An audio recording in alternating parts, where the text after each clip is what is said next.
lijep bok. Danas je 21. veljače 21. godine. Vrijeme je jako lijepo. Došli smo pogledati pčele. Evo one lete. 10 stupnjeva je sad ovdje. Trenutno je 11:30 i budemo vidjeli, vjerojatno će kasnije letiti još jače. Počela je cvast mrtva kopriva. Vidjeli smo da cvatu šafrani. Ljeska nam je već prošla. Pred 3 tjedna smo stavili na sve pogače. Sad ćemo vidjeti koliko su pojele.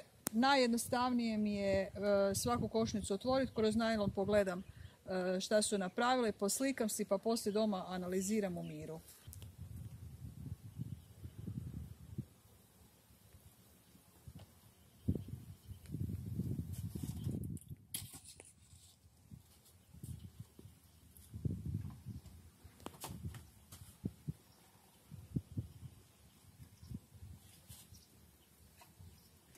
Znači ispod poklopca imamo stiropore. Evo, pčelice su tu. Vjerojatno jako lijepo izgledaju. Pogaču su tek malo načele. Znači pogača je 3 tjedna i ovo je zapravo jako dobro. Nećemo ih dalje dirati. Nek one budu tak kak jesu. Evo, vlage imamo, kondenzata zapravo imamo vrlo malo i to im ne bi smjelo praviti nekakve veće probleme.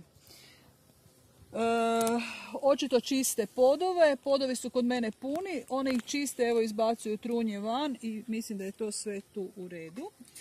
Poslikala ju jesam, ponovo ju zatvaram. Znači stiropora 2 cm, krov drveni i to je to. Na to kod mene košnice sve imaju stavljene crijepove.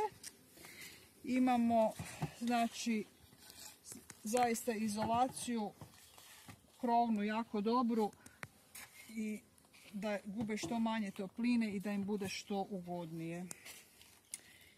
Znači ovo nam ne leti, pčelice su tu. Idemo na drugu.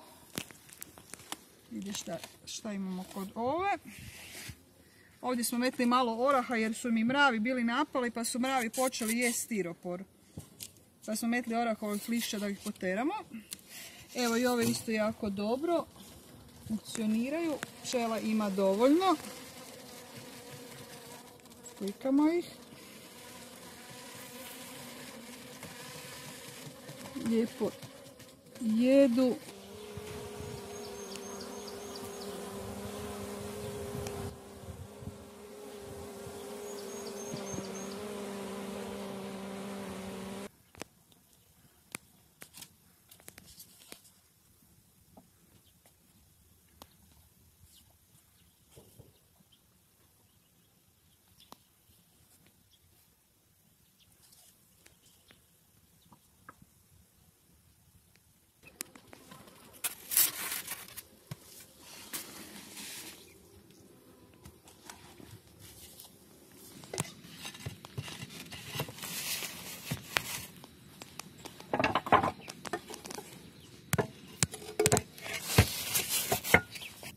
Evo, završili smo današnji pregled.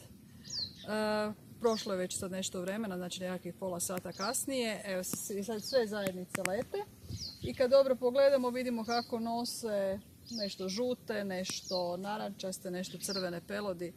Vjerojatno mrtva kopriva i ono sitno poljsko cvijeće. Ima dolje dosta i šafrana i šafrani jako cvatu. One jako njih vole.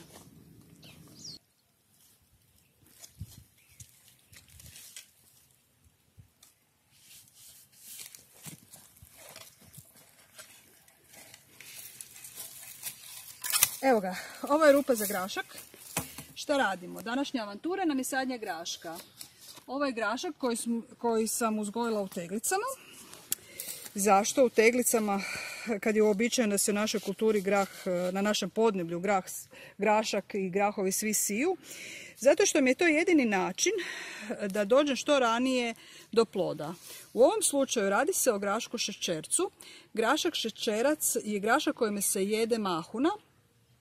Njegova mahuna ne sadrži sloj celuloze i zato je jestiva. Ovo je grašak koji je posađen pred 3 tjedna. Znači posađen je, držan je par dana dok nije počeo nicati u prostoriji.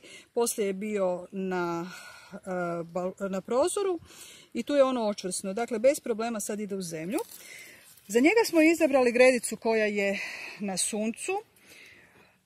To je prvo što sadimo ove godine, znači mogli smo birati šta smo htjeli i gdje smo htjeli. Znači ovo nam je gredica na suncu, on traži puno sunca, vlage, ali traži kratak dan. Dakle, grašak se treba posaditi čim je moguće ranije u proljeće, zbog toga jer poslije nam je predugačak dan i grašak ne raste. Grašak je posađen u teglice, ove ovdje krpe su da ih lakše izvadimo iz teglice, da nam idu u hrpi. Znači tu imamo posađeno 2, 4, 6, 7 biljaka i to nam je dovoljno za jednu hrpu. Kad budemo sijali poslije grašak, sadit ćemo ga isto tako na hrpice, više zrna zajedno, da biljka biljku drži. Znači krpu naravno moramo maknuti, osloboditi ove korijenčiće, evo kakve fino su prorasli. Znači on nam je očvrsnula biljka koja će se sigurno primiti. Kako najavljuju lijepo vrijeme, ja vjerujem da će on i jako lijepo rasti. Evo idemo tu, tam smo posadili već cijeli red. Sad idemo, tu ćemo ga posaditi, zagrnemo ga i malo ćemo zemlje staviti tu skroz gore između njega da nam bude, da ima bolji start. Malo naravno sve pritisnemo i budemo ga poslije zalili. Evo ga, i idemo dalje. Sreća je s graškom što nemamo opasnosti za mraz. Znači, bude li mraza, graško neće biti ništa. Podnosi do -6, iako mu nije klijavost na tako hladnoj temperaturi. Znači, ove odraslije biljke budu istrpile ako dođe taj nekakav mraz ili čak par totalno hladnih dana. One će istrpiti, neće doći do nikakvih oštećenja. To je s graškom zapravo jako velika sreća, jer ga ne trebamo sad s ničime pokriti. Ono što ćemo napraviti jedino da ćemo ovako tek posađene biljke zaliti i ja ih odmah nakolim, jer ako ga sad ne nakolim, poslije mi dođe drugi posao i neću stići.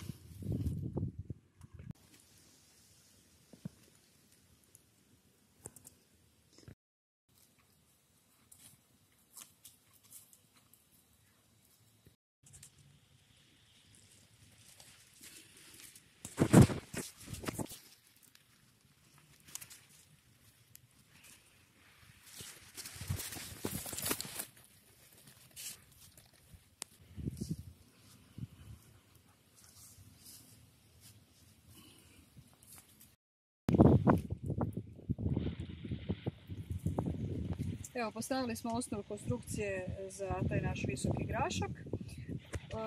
To ćemo poslije, kad biljke prorastu, onda ćemo jednostavno samo špagom ovijati. Ovo će nam držati, grašak nije teška biljka i ne treba nam ništa čvršće. Tu ćemo danas stati. To je to, za ovaj vikend je to. Vidjet ćemo i sljedeći vikend kako će nam grašak napredovati. Treba bi dobro, najavljuje dobro vrijeme. Jedan od prvih proljetnih poslova je svakako rezivanje glicinije. Dakle, radi se o penjačici koja doslovce odlazi nebu pod oblake. Ova je stara 7 godina, orežujemo je svako proljeće, evo što ona napravi za samo jednu sezonu.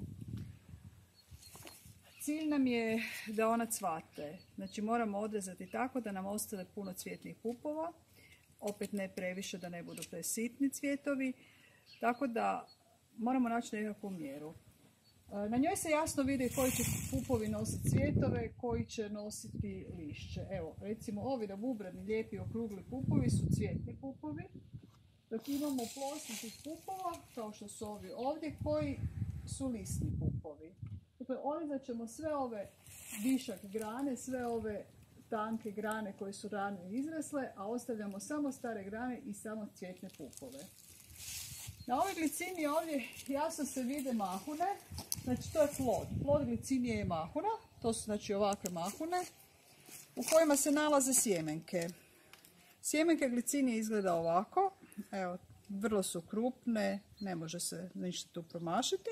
Međutim, ova mahuna je izrazito tvrda. Nju ne možete otvoriti kao mahunu od mahuna, nego jednostavno treba pričekati da ona sama pukne. Evo, tako izgleda kad ona sama pukne, unutra su sjemenkice i to je to. Sjemenke su jako dobre klijavosti i kad ju posadite za godinu dana imate evo ovako krasnu biljčicu. a za 5 godina imate ovo.